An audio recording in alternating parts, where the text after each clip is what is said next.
What is up, guys? Arm here today, and today I have for you the first class we'll be reviewing in the Which Class Should I Play series.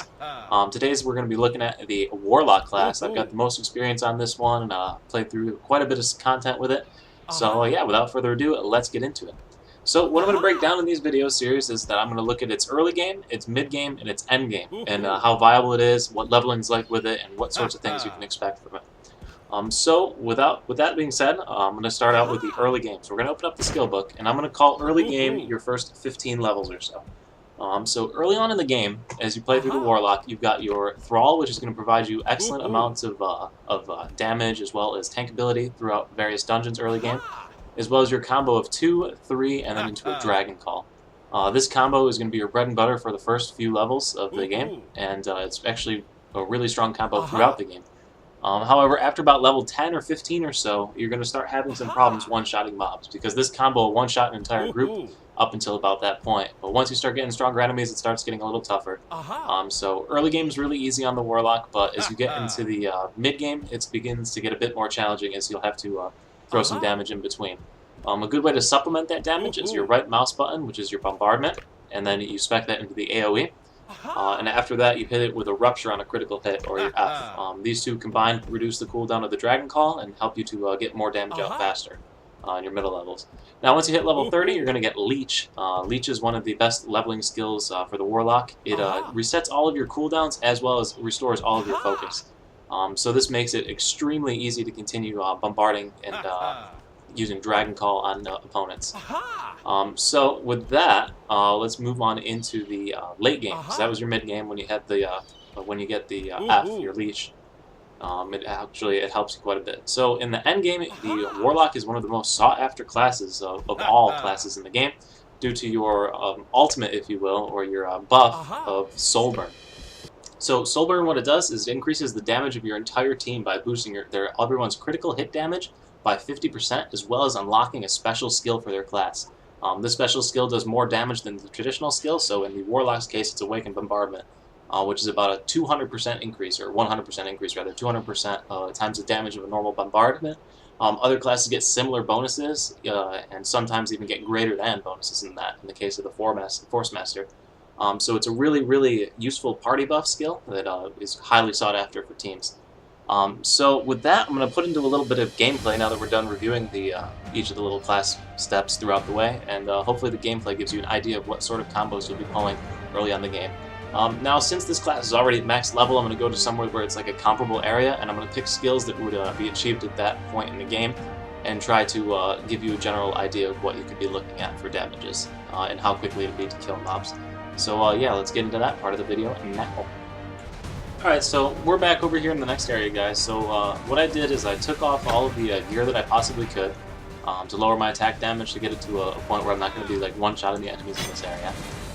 But also, what I'm going to do here is I'm going to go through like what sorts of skill combos you'd be looking at each point in the game. So for the early game, what I did is I took off all the skills that you wouldn't have, so Dragon Calls, Bombardments, everything in the main combo. I took all the points out of it so you could see what type of skills you'd be having at this point in the game. So this is basically before 17 when you get the book that lets you start customizing skills. So you'd always want to open up with your 2, which is going to lock them in place. Your 3 then will hit 5 times and allow you a free cast of Dragon Call, and then that is your basic rotation for the earliest hits of the game. Another skill you're going to have is your Bombardment, and if your Bombardment crits, you get a Rupture, just like you saw right there. So a Bombardment and a critical and a Rupture. And that is basically what you would have in the early game, the first like 15, 16, 17 levels or so. So after you get to like mid sections of the game, about levels 30 or onwards, you know, so when you get Leech. So what I'm going to do is I'm going to add Leech in right now, which increases your critical damage while you have it used. The next thing you're going to do is you're going to get your Wing Storm, which is V. Your Wing Storm does crazy amounts of damage at this point in the game, especially early on. But for the middle bits of the game, you're going to want to use your Dragon Helix along with Wing Storm, because the burst that you'll be getting from it is far outweighing the other option in the mid points of the game.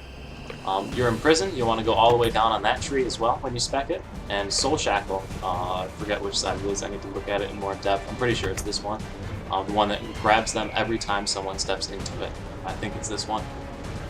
So then, Bombardment, you're going to want to go into the AoE spec to help with clearing mobs in groups, because ultimately you're going to want to group together mobs playing as the Warlock. So, with that, I've got all my points back into where they would be at this point in the game. Also, Rupture, you'd want to start putting points all the way over here, but it's not absolutely necessary at this point.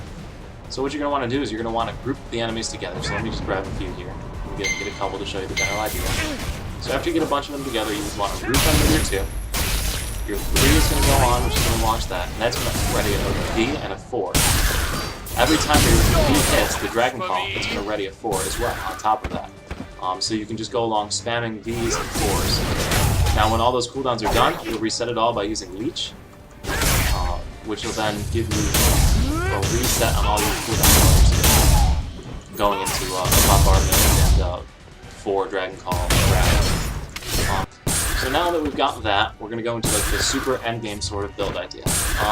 When you get to the endgame point and you have enough points to actually fill all these things, you're going to want to switch back over to the regular Dragon Call. And if you end up getting it, the HM Dragon Call is spectacular, because every time it crits, it lets you cast it again, which is crazy amounts of damage in dungeons. So you're going to want to take that, you're going to want to keep the Sanguine Storm that you spec throughout the game, and then there's one more thing that's got to change. Oh yeah, the right mouse button has to get switched back to the AoE, which it already was on, so that doesn't matter. But anyway, at this point, it's basically the same exact combo. You're always going to want to lead off with your 2 to stand the enemies. You go into a 3, that gives you an instant pass on your 4 and B. You then reset with your F to give you another instant cast of your 4 and B. And then you go into the right mouse button with Rupture spamming, so R and B and F. And those are the general combos that you'll be running throughout the game as a Warlock. This build does pretty good damages in dungeons. Actually, let me hop into an endgame dungeon so you can see what you're going to be looking at when you get to your endgame dungeons. So I just hopped into a dungeon, random 4-man Lair of the Frozen Fang, just to show you what sort of DPS you can be expecting. And actually what happened is there was another Warlock in the party who was HM13. So this will help you to see what damage you'll be doing at the super late game if you ever decide to play that far into the game. So I'm sitting at 620 attack power, and the other Warlock was at 919 attack power. So he had a ton of attack power in his stats, so you can see the damage is up there in the top corner. I was hitting about 20,000 with only the HM Dragon Call, and I'm assuming he had all the other HM skills on his Warlock to put him over up in the 80,000 range of DPS, which is absurd. So anyway, you can be expecting good amounts of DPS, good party contribution with the Warlock, and it's a pretty fun class. It's going to struggle a bit in the early-ish mid-game before you get your F of Leech, but after that point, it's pretty fun to play. Anyway, guys, thanks for watching. Hope you found this video helpful. If you did, leave a like and subscribe. If this isn't your class, take a look at some of the other class videos that will be coming out in the very near future. So thanks for watching, guys. Peace.